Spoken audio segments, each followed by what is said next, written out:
Bien, y para comenzar me gustaría rápidamente llevarte a recordar que la semana pasada el pastor nos hablaba que el autor de Hebreos había comenzado una predicación que arrancó en Hebreos capítulo 4, versículo 14, cuyo tema era Jesús es un mejor sumo sacerdote. Y en este momento de la epístola lo que vamos a ver es que el autor empieza a conectar su predicación con el Evangelio de Cristo. Después de que tomó una pausa en el capítulo 5, versículo 11 hasta el versículo 6 para exhortar a su audiencia y continuar desarrollando su tema en el capítulo 7, 8, 9 y 10, ahora empieza a conectar su predicación con el Evangelio de Cristo. Y me gustaría que podamos pensar en esta frase que es en donde me gustaría arrancar y terminar la predicación de hoy, y te la quiero compartir, y dice de la siguiente manera: Cristo es el ejemplo supremo de fe, pongamos nuestros ojos día con día únicamente en Él. La repito una vez más: Cristo es el ejemplo supremo de fe, pongamos nuestros ojos día con día únicamente en Él. Y me encanta porque el autor en este momento va a arrancar en Hebreos 11. Y curiosamente, creo que si creciste como yo en la iglesia, Hebreos 11 y Hebreos 12 tienen dos versículos que conocemos perfectamente bien, pero en esta hora me gustaría que podamos profundizar hacia lo que el autor quiso compartir en su totalidad a su audiencia para poder ver a Cristo en medio de estos pasajes. Y me gustaría que ubiques ahí tus ojos en Hebreos 11, versículo 1. Y es un pasaje que seguramente conocemos muy bien y dice: ahora bien, la fe es la certeza de lo que se espera, la convicción de lo que no se ve. Y wow, muchas veces hemos escuchado este versículo y es como de amén, y ten fe, y si tienes fe puedes mover montañas, y si tienes fe vas a recibir esto, y si tienes fe vas a recibir aquello. Pero el autor se dedica o toma el tiempo para escribir esto porque antes él explica este versículo, y me gustaría que ahora veamos Hebreos 10, versículo 37 y 38. Y dice: porque dentro de muy poco tiempo el que ha de venir vendrá y no tardará, mas mi justo vivirá por la fe, y si retrocede mi alma no se complacerá en él. Pero nosotros no somos de los que retroceden para perdición, sino de los que tienen fe para la preservación del alma. Ahora bien, la fe es la certeza de lo que se espera, la convicción de lo que no se ve. Y el autor, con este contexto directo de este versículo, se va a arrancar del versículo 2 hasta el versículo, 39.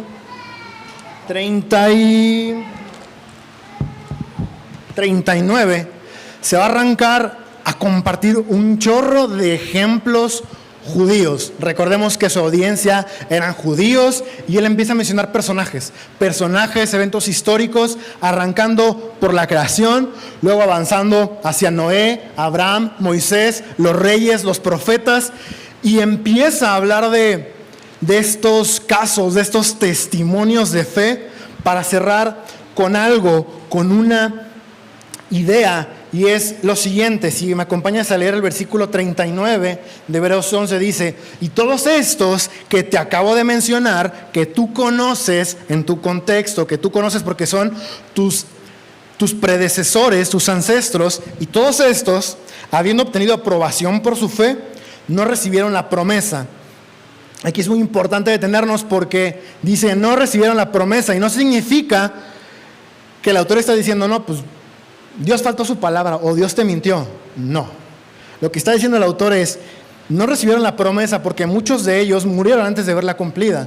El autor menciona a Abraham, y Abraham, si recuerda, recibió promesas de parte de Dios, y una de ellas es: de ti haré una gran nación. ¿Y la vio?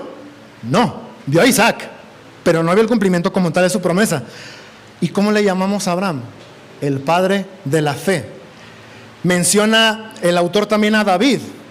El pacto de Dios con David fue: de ti, de tu linaje, de tu descendencia, vendrá un rey. Vendrá un rey que reinará para siempre. ¿Y lo vio? No. Él le alcanzó la vida para solamente nombrar a Salomón, y no vio si Salomón cumplió esto. pero él murió teniendo fe en que eso se cumpliría. Y así empieza a mencionar el pasaje. Yo te animo a que puedas leer estos testimonios en la semana, lo que le llamamos comúnmente el Salón de la Fama de la Fe o los Héroes de la Fe, el Museo de la Fe, que los puedas leer y que los puedas investigar y ver en qué promesas ellos permanecieron fieles. Pero el autor menciona estos personajes, estos episodios en este capítulo como un testimonio de perseverar en la fe, aguardando la promesa de Dios y descansando en su perfecta voluntad, pues sabían que verían cumplida la promesa de Dios. Y en este contexto está el versículo 40, porque dice: porque Dios había provisto algo mejor para nosotros, llamado Cristo Jesús, a fin de que ellos no fueran hechos perfectos sin nosotros. Por tanto, puesto que tenemos en derredor nuestro tan grande nube de testigos, despojémonos también de todo peso y del pecado que tan fácilmente nos envuelve. El autor les está invitando a algo muy puntual y es: hey, amada audiencia, vive tu fe de manera personal, caminando en pos de Cristo, caminando en pos de tu Salvador. No vivas dependiendo de la fe de otros.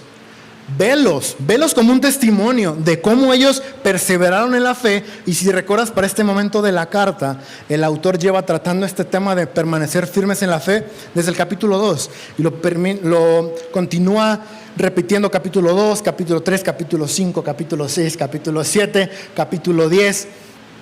Y nuevamente les dice: hey, míralos, mira a tus predecesores, mira cómo ellos perseveraron en la fe. Persevera tú en la fe, caminando con paciencia la carrera que tienes por delante, puestos los ojos en Jesús, el autor y consumador de la fe. Y ahora el autor lleva a su audiencia a ver a Cristo, el ejemplo supremo de la fe. ¿Por qué? Porque la fe que el autor exhorta a su audiencia a mantener, Cristo la inspiró y la mantuvo hasta el final. Por eso dice el autor y consumador de la fe. Cristo fue el autor de nuestra fe. ¿Por qué? Porque como leímos hace un momento en el tiempo de adoración, Él en obediencia vino, se humilló y fue hasta la muerte. Y ahí consumó el acto de la fe, sacrificándose para poder dar una entrada al Padre. Y si te das cuenta, es lo mismo que el autor había mencionado en Hebreos 4:14 cuando comenzó su predicación diciendo: porque tenemos un mejor sumo sacerdote. Aquí el autor nuevamente vuelve a llevar a su audiencia a: mira a Cristo, mira al autor perfecto de la fe, mira a aquel que inspiró tu fe, que te estoy yo instando a perseverar, y velo a Él porque Él la consumó. Míralo a Él porque si leemos el versículo 2 del capítulo, el versículo 3 del capítulo 12 dice: considera pues aquel que soportó tal hostilidad de los pecadores contra él mismo, para que no se cansen ni se desanimen en su corazón. Y previamente dice: quien por el gozo puesto delante de él soportó la cruz. ¿A qué le está llevando el autor a su audiencia a mirar, a perseverar, a profundizar? En decirles: ya te puse el testimonio de todos ellos, ahora mira el ejemplo perfecto. Ahora mira a aquel que por el gozo puesto en él obedeció al Padre, vino y abrió un camino para poder encontrarnos cara a cara con Dios. Y muchas veces cuando leemos este pasaje, no sé si te pasaba como a mí, que yo veía esto y decía: wow, Cristo dio todo, wow, Cristo, qué increíble la obra de salvación que Él hizo. Pero si te das cuenta, lo más duro que Jesús vivió como tal no fue la muerte. Sí, murió y sufrió por amor a nosotros, pero lo más duro que le tocó vivir a Cristo Jesús, fue la separación de Él, de su Padre. Y Él en su deidad, sabiendo que iba a acontecer eso, con gozo caminó hacia la cruz. Con gozo mantuvo en vida ese llamado. Y aún en Getsemaní, cuando empezó a sudar gotas de sangre y le dijo a Dios: si es posible que pase de mí esta copa, se mantuvo firme diciendo: pero que se haga tu voluntad y no la mía. Y me encanta porque el autor los está animando ahora a perseverar y les dice: oigan, todavía en su lucha contra el pecado, en el versículo 4, ustedes no han resistido hasta el punto de derramar sangre. Aún estos cristianos que estaban recibiendo esta epístola no habían experimentado la muerte. Sabían que la primera generación de cristianos había sufrido persecución y muerte de mano de Saulo de Tarso, el apóstol Pablo, pero a ellos como tal aún no les tocaba. Y les dice, oigan, perseveren en su fe, porque aún no han llegado al punto de la muerte. Pero es curioso porque al momento que se escribe esta carta, no pasarían muchos años para que ellos experimentaran esta persecución. No pasaría mucho tiempo para que Roma destruyera Jerusalén. Y es curioso porque él los anima a mantente firme en la fe, sin vacilar, sin dudar de ella, sin abandonarla, porque aun si ellos morían, esa promesa que estaba mencionada antes, que Cristo es nuestra garantía de que se va a cumplir, ellos la verían cara a cara. Muchas gracias. Ahora, aquí viene lo interesante. ¿Por qué? Porque cuando estaba estudiando este tema, estaba escuchando un himno que tenía años que no escuchaba y no sé cómo se llama en español. Yo lo traduje literalmente el título en inglés y en español diría mi esperanza sigue viva, en inglés es My Hope is Still Alive. Y me gusta este himno porque cuando yo lo estaba leyendo, tú ves la letra del himno y es tan deprimente ese himno. O sea, tú ves que dice, no, y Cristo vino, y Cristo se murió, y a Cristo le hicieron sufrir. Pero mientras está diciendo todo eso el himno, el coro dice, mi esperanza sigue viva, mi esperanza sigue viva. Y cuando va terminando el himno, comienza a exaltar a Cristo. ¿Por qué? Porque Cristo sí murió, sufrió, pero Él resucitó. Y por eso mi esperanza sigue viva. Y el autor les está diciendo, mírenlo a Él. Miren a Él, que con gozo fue el autor y el consumador de la fe. Y Él es nuestra garantía de ver esa promesa cumplida. Y lo más lindo de todo esto es que debemos de pensar, porque es lo que está haciendo el autor con su audiencia, de ver dónde estamos ubicando la obra de Cristo en nuestra vida.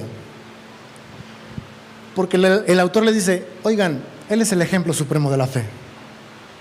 ¿Qué lugar tiene ese ejemplo en tu vida? ¿Realmente para ti es esa esperanza? Y por esa esperanza que tienes en Él, ¿caminas con paciencia? Y después de llevar a su audiencia, el autor, a ver a Cristo, viene algo que a mí me encanta porque comienza a compartir con ellos la bendición de perseverar en la fe. Y si ubicas ahí tus ojos en Hebreos 12:5, vamos a darnos cuenta que cuando perseveramos en la fe, somos bendecidos porque somos hechos más como Cristo. Porque les dice el autor, además, han olvidado la exhortación que como a hijos se les dirige.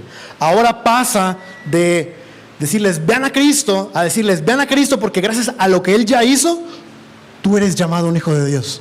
Tú eres llamado una hija de Dios. Por lo que Él ya hizo. Y es gracias a esta obra completa de Cristo que ahora podemos ser llamados hijos de Dios.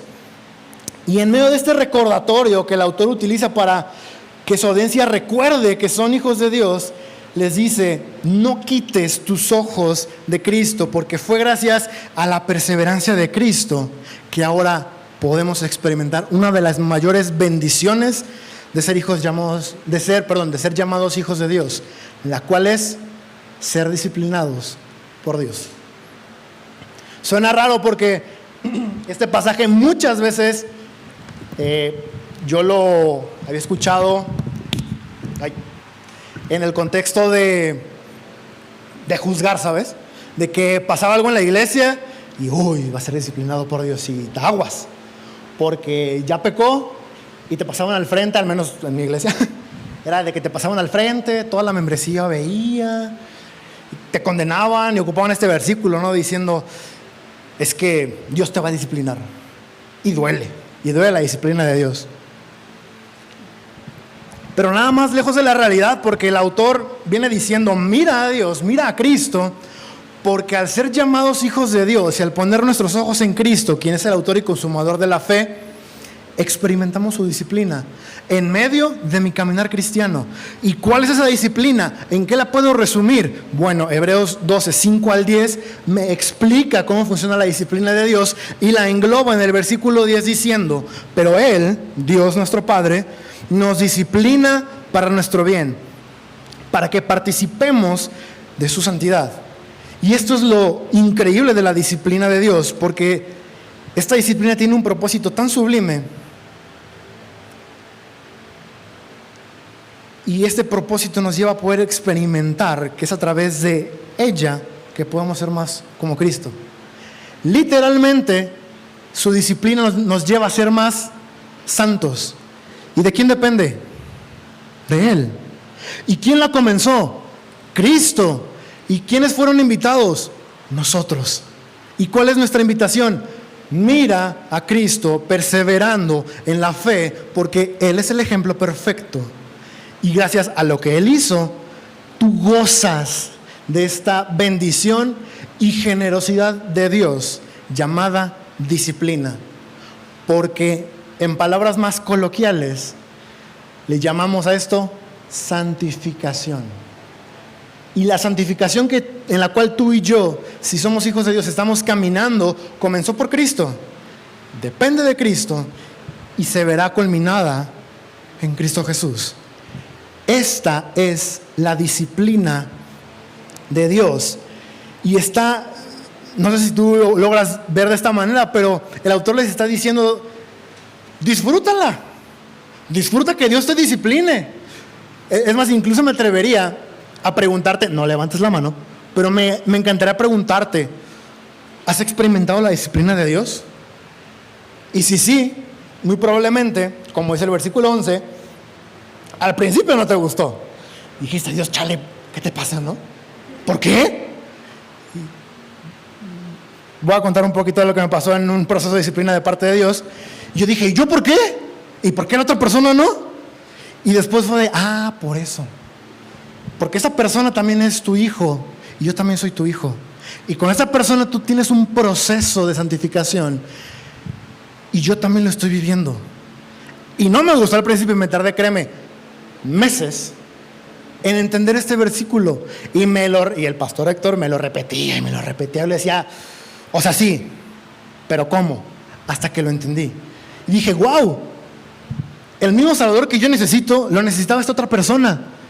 Y esta otra persona está experimentando la disciplina de Dios y yo también la estoy experimentando. ¿Cómo? Llevándonos a ser más como Cristo. Esa es la disciplina de Dios. Y ya que el autor invita a su audiencia a decir: disfruta de esta gran bendición que tienes de ser disciplinado por Dios, porque Él te está llevando a ser más como Cristo, por lo que Cristo ya hizo, viene la parte aplicativa. Y es aquí donde me gustaría que podamos fijar nuestros ojos en el versículo número 11. Porque como recién mencionaba o recién citaba, dice: al presente ninguna disciplina parece ser causa de gozo, sino de tristeza. Sin embargo, a los que han sido ejercitados por medio de ella, después les da fruto apacible de justicia. Por tanto, fortalezcan las manos débiles y las rodillas que flaquean, y hagan sendas derechas para sus pies, para que la pierna coja no se descoyunte, sino que se sane. Busquen la paz con todos y la santidad, sin la cual nadie verá al Señor. Cuídense de que nadie deje de alcanzar la gracia de Dios, de que ninguna raíz de amargura brotando cause dificultades, y por ella muchos sean contaminados. Que no haya ninguna persona inmoral ni profana como Esaú, que vendió su primogenitura por una comida, porque saben que aún después, cuando quiso heredar la bendición, fue rechazado, pues no halló ocasión para el arrepentimiento, aunque la buscó con lágrimas. Y el autor en este momento, ya que llevó a su audiencia a poner sus ojos en Cristo, en la obra que Él hizo, a decir: hey, persevera en la fe, viéndolo a Él, y viéndolo a Él vas a poder experimentar a Dios de esta manera. Date cuenta que el autor ahora les dice: recuerda que se necesitan unos a otros. Recuerda, como el autor viene hablando desde el capítulo 2 de su epístola, recuerda que así como tú debes de perseverar en la fe, tú debes de exhortar a otros a perseverar en la fe. Y estos versículos que recién leímos, el autor menciona lo siguiente, y rápidamente quiero citar el capítulo 10, versículo 24 y 25, que fue lo que se profundizó en Iglesias en Casa, y es, así como en el capítulo 10, el autor dice, estimúlense al amor y a las buenas obras, y exhórtense unos a otros a través del Evangelio. Aquí les dice, y también les digo, fortalezcanse, hagan sendas derechas, busquen la paz entre ustedes, busquen la santidad, y llévense a vivir persiguiendo la gracia. Es bien increíble porque el autor les dice, hey, nos necesitamos unos a otros. Hemos sido invitados a un cuerpo y hay una indicación por parte de Dios que es, persigue esta encomienda, porque necesitas perseverar en la fe. Y fíjate que el autor lo menciona después de que dijo, mira a Cristo. El autor lo dice después de que dice, Él ya lo inició, Él ya lo consumó, ahora hazlo. ¿Por qué? Tiene un propósito que lo diga en este momento, porque el propósito del discipulado, que es lo que está diciendo aquí el autor, eso es exhortarnos unos a otros, discipularnos unos a otros, es ser más como Cristo y llevarnos a ver a Cristo. Y el autor ahora les dice, ya te dije, estimúlate al amor, exhórtense unos a otros, ahora te digo, fortalezcanse, hagan sendas derechas, busquen la paz, busquen la santidad y persigan la gracia juntos. Porque si ya eres un hijo de Dios, ya hay una obra sucediendo en ti, y es la santificación, y Dios ya la está llevando a cabo. No depende ni de ti ni de mí. Y al mismo tiempo que sucede esto, el autor les lleva a recordar que es el deber de ellos, como hijos de Dios, buscar esa santidad junto con sus hermanos, porque todos se encuentran, todos nos encontramos en ese mismo proceso, y por ende nos necesitamos mutuamente. Otra vez, ¿cómo? Con Cristo. El autor les dice, se necesitan entre ustedes para llevarse a Cristo. Ese es el propósito del discipulado. Por eso en la iglesia hacemos tanto hincapié, hey, ¿estás siendo parte de una iglesia en casa? Porque es a través de esa iglesia en casa en la cual vamos a ser llevados a ser más como Cristo. Por eso le hacemos la pregunta, o está el escenario de los teens, está el escenario de kids, porque ellos también necesitan ver a Cristo. Por eso jóvenes está retomando otra vez, porque los jóvenes necesitan ver a Cristo. Y me gustaría preguntarte de manera muy práctica, ¿quién te está acompañando a ti? ¿Quién es ese que te está discipulando? ¿Quién es aquel que te está haciendo esas preguntas incómodas de tu pecado? Esas preguntas incómodas de quizá lo que tú tienes ya como estructura. ¿Quién te está haciendo esas preguntas incómodas de cómo estás llevando soltero tu pureza sexual? Noviazgos también, cómo estás llevando su pureza sexual. Matrimonios, ¿quién los está acompañando para ver a Cristo en medio de todo lo que está pasando? Y te la cambio todavía más. ¿A quién estás acompañando? Porque el autor está diciendo, nos necesitamos, fortalezcanse, hagan sendas derechas, busquen la paz entre ustedes, exhórtense a la santidad, busquen vivir en la gracia. Nos necesitamos. Y es un debe que el autor está llevando aquí a la iglesia a que se dé cuenta. Pero este debe es imposible si antes, como individuos, no estamos caminando, como dice Romanos 12:1. Por tanto, despojémonos también de todo peso y del pecado que tan fácilmente nos envuelve, y corramos con paciencia la carrera que tenemos por delante, viendo a Jesús. El propósito de este pasaje no es frustrarte con, no inventes, tengo que ver a personas, no inventes, tengo que buscar a matrimonios, y no te pases, no sabes cómo mi matrimonio se está yendo abajo, no inventes, tengo que buscar a personas para preguntarles cómo están, y no saben de las broncas que yo estoy viviendo de manera personal, y no inventes, tengo que preguntarle al joven cómo le va con la universidad, y cómo se está sintiendo con toda la ideología que está entrándole del mundo, y yo estoy batallando con depresión. El punto de este pasaje no es frustrarte, sino es, mira a Cristo. ve a Cristo, busca de alguien que te lleve a ver a Cristo y tú busca a alguien para llevarlo a ver a Cristo. Eso es discipulado. Y el autor aquí ya está cerrando su epístola, está finalizando su predicación de que Jesús es un mejor sumo sacerdote y les está diciendo, porque Él ya abrió el camino, porque Él es el autor, porque Él es el consumador, porque Él ya te acercó al Padre, ahora tú busca a tus hermanos, llevándolos a Cristo, porque es lo que tú necesitas. Necesitamos recordar, amada iglesia, que el cuerpo de Cristo necesita que el cuerpo de Cristo persevere en Cristo. Suena bien curioso, ¿no? Pero te lo repito, el cuerpo de Cristo, y pongamos la palabra iglesia. La iglesia necesita que la iglesia persevere en Cristo. Porque si no perseveramos en Cristo, vana es nuestra fe. Eso lo dice 1 Corintios 15. Todo el tema de la carta de Hebreos, que es mira que Cristo es superior, mira que Cristo es superior y por tanto persevera en la fe. Necesitamos de esto, amada iglesia. Y para cerrar, me gustaría decirte lo siguiente. Cristo ha abierto la puerta a una vida con un propósito eterno a través de la fe. Acércate a ella por medio de Él y permanece en ella por medio de Él. Y esta invitación es para ti, visita, que vienes por primera vez y que estás diciendo, bueno, y todo esto que me están compartiendo, ¿qué? ¿Yo cómo entro aquí? Bueno, la invitación para ti es, mira a Cristo, lo necesitas. Quizá no te estás dando cuenta, pero lo necesitas. Por tanto, míralo a Él, porque Él ha abierto la puerta a una vida con un propósito eterno. Y es gracias a Cristo que podemos tener un sentido en la vida. Este mensaje es para ti también, creyente que vienes quizá con regularidad o que vas a una iglesia en casa. También para ti es este mensaje, porque el autor te está diciendo, mira a Cristo y permanece en Cristo.